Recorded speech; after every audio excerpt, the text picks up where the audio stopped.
Hi, my name is Pierre, and I want to talk to you about the dangers of censorship, especially when it comes to social media. Right now, we're in just started June in 2020. COVID-19 is very, in the news as since it's the beginning of February. It's been in the news, and as you know, all kinds of people are saying all kinds of things on social media and so forth.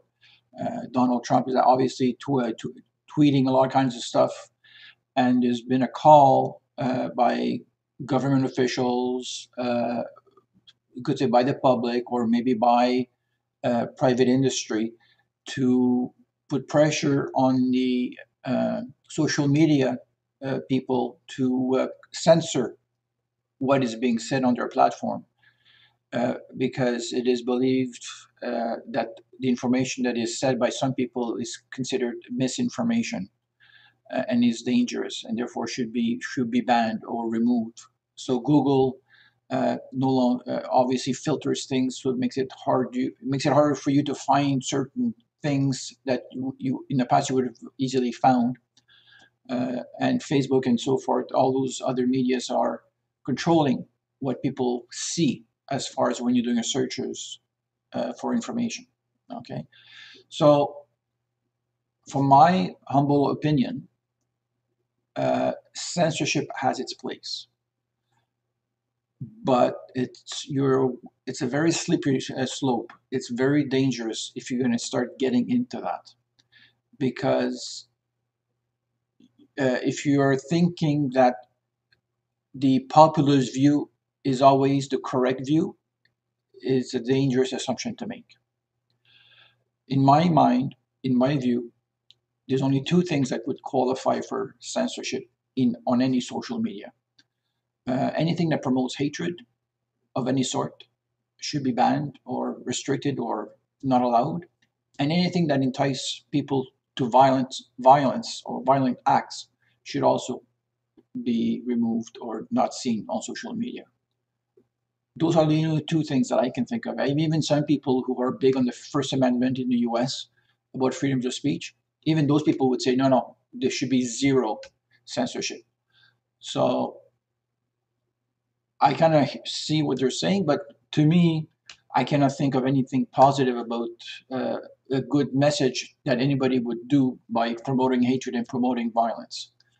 But as far as misinformation is concerned, to me, that is a very slippery slope, because who are we as far as social media to know uh, what is right and what is wrong, right?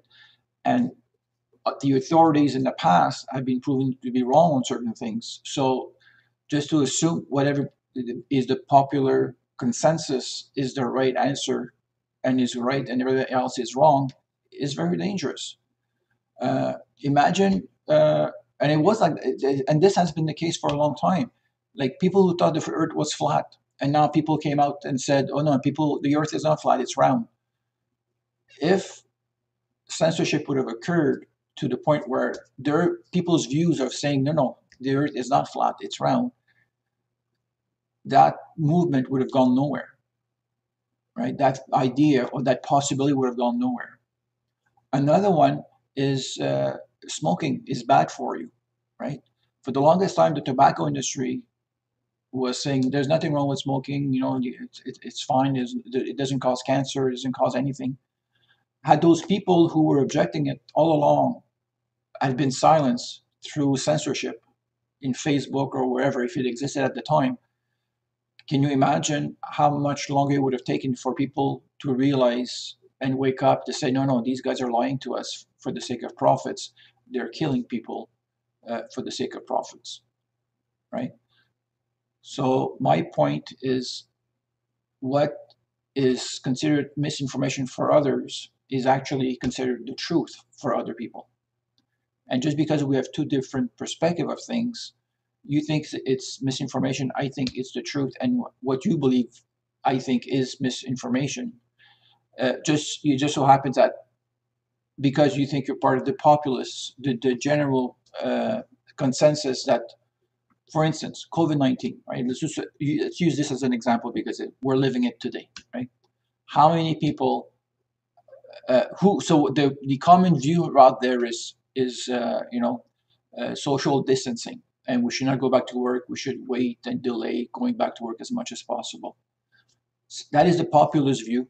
This is what's being shoved down our throat in the news media of every station. This is what's being shoved down our throat by government officials. But there is another side to this. Well, people are saying it's not as bad as people make it sound, and so forth, right? And their views are being suppressed because it doesn't fit the mold of what everybody else wants to say. And maybe they're right, maybe they're wrong. But the point is we'll look back later and we'll see, and we'll decide back in the future to see if they were right, if they were wrong. But the people should still have the right to their own belief and to their own views.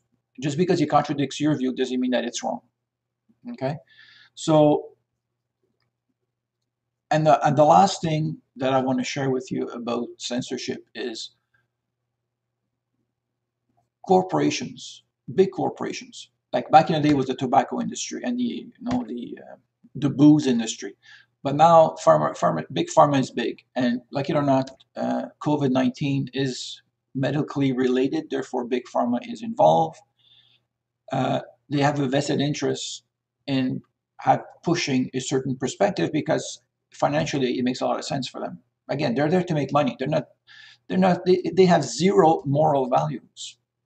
And that, which is another topic that I'll have later for another video about having moral values as part of corporations' uh, mission statement.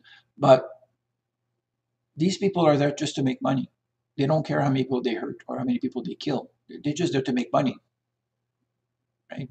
So, and in today's environment, it's much easier for large corporations with big pockets to push their view to the masses.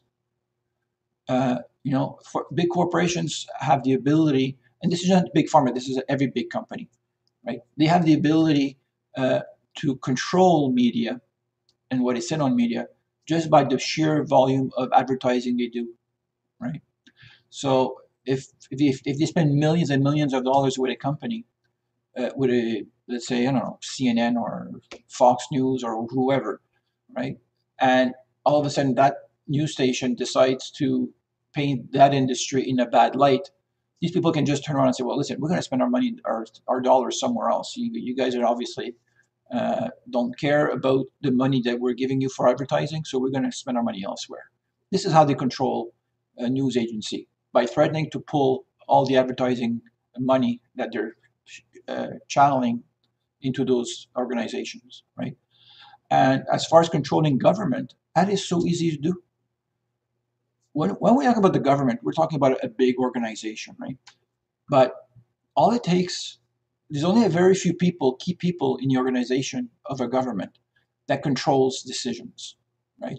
So as long as you have that person in front of you, sitting right across from your desk in a meeting, right? If that person has a lot of authority, a lot of power, if I can control that person, I control the message that these people in that department is going to say. So if I can find a way to get to that person and get him to do or say what I want them to do or say, then I control the government. It doesn't matter that below them there's 20,000 or 50,000 people working for the government. That person is the one making all the decisions and controlling what's going on there. So if I can control him and maybe a few others of his subordinates at a higher level, then I control that entire upper echelon, then I control the government. It doesn't take much for a big pharma company to say, yeah, I'm going to give you $1 million as a prize. I'm going to pay you a paid vacation. I promise you, once you finish here, come and work for us. We'll give you, a great VP position, and you won't even have to work. You just show up once in a while, and you'll be set for the rest of your life. Like, it's so easy to bribe people when you're working for a government salary that is not necessarily very big, right? It's very tempting. So it's not that difficult to control government states or government agencies. It's not that difficult to control the broadcast and the media. All it takes is a few strategic investments or key target a few people, and if you're able to convince them to push your agenda, You got it. It's done. And that can be for anything. It could be for the beef industry, the dairy industry, big pharma. It could be anything. Lobby groups are very powerful in government, right? That's another thing maybe where lobby groups should be uh, removed from the government environment where they're not allowed to influence politicians. But politicians are people like you and me, right? They're not saints. How many times do you hear politicians are crooks and I don't trust politicians whatsoever. But all of a sudden now during this COVID-19 they can be trusted. Like we ourselves as citizens are not hypocritical, but we have a double standard. In crisis time, we trust our government, those politicians, but those same individuals, you were blasting them a few days or months ago because you call them morons because they were not doing what you thought they should be doing. So are they morons or are they there for your own good? So we too have to, reassess how we view politicians and be consistent. Either they're good all the time and they're not crooks or they're not stupid, or they're bad or they're bad. But it can be one or the other, right? People do not, especially people in government, they don't change. They are who they are. Right? So that's my little comment, and on my concern about censoring misinformation, because what is misinformation for you could be the truth for somebody else, and vice versa, right? And those social platforms, if they claim to be open, again, it's a private company; they can do whatever they want, but they have to make it clear in their company policies or that they publish to the public about if you're going to post something on our site, these are the conditions. Do not think you can post anything. We're going to control everything. Like be upfront about it. Don't claim to be, yeah, we're pro the first choice. Sorry, freedom of speech and so forth. When you're really not. You're controlling and changing things in the background.